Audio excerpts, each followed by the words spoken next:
আসসালামু আলাইকুম গাইস, আজকে আমি চলে আসছি হচ্ছে কি আপনার এই বটতলা। এখানে আমরা ছোটকালে মাছ মারতাম। আজকে এই পুরা এই চকের ভিডিও, এই ব্রিজের ভিডিও আপনাদের সামনে আমি তুলে ধরবো। আপনারা আমার সাথেই থাকুন। ছোটকালে আমরা এখানে মাছ মারতে আসতাম। এটাকে আপনাকে অরিজিনালি দেখেন বট গাছ, এটাকে আপনার বটতলা বলা হয়। তখন আপনার এই রাস্তাঘাট এগুলি কিছুই ছিল না।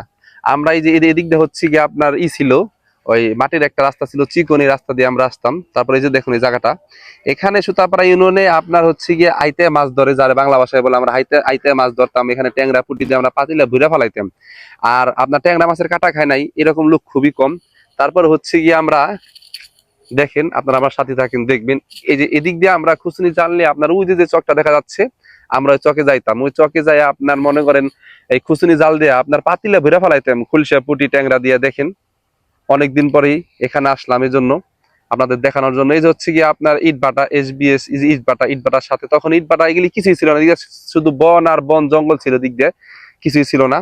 কিন্তু এখন আলহামদুলিল্লাহ কত সুন্দর হয়েছে। দেখেন এই ব্রিজটা, এটা কদিন পরে এই ব্রিজটা আপনার বাইলার ব্রিজ হয়ে যাবে, কারণ এটা আপনার এখন তো মানুষ সন্ধান পায় নাই। এটা হচ্ছে বটতলা। আপনার এই যে এই রাস্তাটা হচ্ছে কি আলামিন বাজার রাস্তা, আলামিন বাজার দিয়ে এই দিক দিয়ে আপনার ওই মিজাননগর মুন্সিগঞ্জ দিয়ে আসা যায়। আর হচ্ছে গিয়ে এই যে এখানে একটা রাস্তা হয়েছে এদিক দিয়ে আপনার ওই যে কলা বাগান ওদিক দিয়ে একটা রাস্তা হয়েছে, আলহামদুলিল্লাহ ভালো। তো কারা কারা আমার মতো এখানে আপনার হচ্ছে গিয়া ওই মাছ মারছেন ছোটকালে, আপনার ওই যে আইতে যে মাছগুলি বলে ওই মাছগুলি ট্যাংরাপুটি যে খালটা সবারই পরিচিত খাল, এখানে আমরা বসি নিয়েও আসতাম।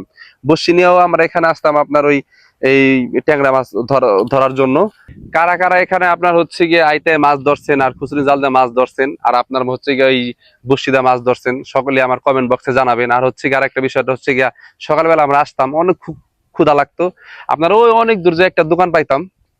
ছোটকালের যে কি স্মৃতি, এই স্মৃতিময় সময়গুলি আমরা আর ফিরে পাবো না। সকলে ভালো থাকবেন।